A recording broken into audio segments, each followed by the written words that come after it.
Nous sommes lundi 9 septembre de l'année 2024. Fidèles amis internautes de Dabarou TV, l'actualité telle que vue, traitée et publiée par nos confrères de la presse écrite se présente comme suit. La manchette du quotidien Maison pour démarrer.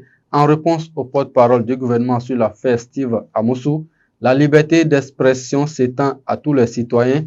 Faut donc éviter l'amalgame, défend le politologue Richard Boni-Ourou, validant son plan de développement institutionnel et organisationnel. L'affaire CAB se relance pour une nouvelle dynamique. On passe au quotidien du Coin Info ce matin. Apothéose du tournoi jeunesse sans violence à Bétérou. Yves Chabi Atta et le bloc républicain engagé pour une jeunesse unie. Entre histoire et modernité, à qui profite la déclassification du stade général Mathieu Kérékou, s'interroge le journal ce matin. La boussole à l'occasion de la finale du tournoi des ambassadeurs du BR. La jeunesse de Titirou appelle le bloc républicain au secours de son développement. Elle mandate Gbadamassi à porter sa voix auprès du parti et du chef de l'État Patrice Talon.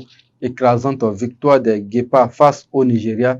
La honteuse excuse du sélectionneur Genot est à lire dans les colonnes du journal de Cosmo. Info Matin, dossier Steve à Moussou. Le gouvernement rompt le silence et clame son impartialité. Éliminatoire CAN Maroc 2025, vaincu par le Nigeria, les Guépas au pied du mur face à la Libye.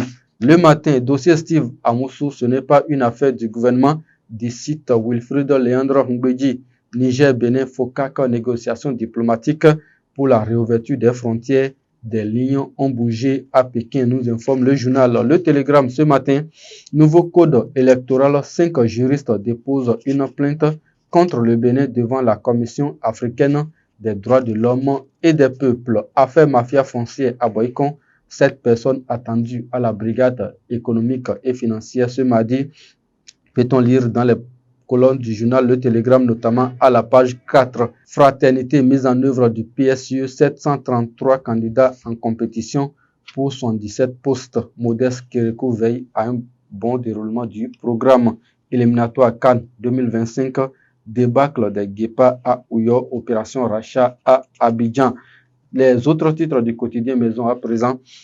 Découverte d'un téléphone dans la cellule de Rekia Madougou, le régisseur de la prison civile de Missérété limogé, peut-on lire à la page 6.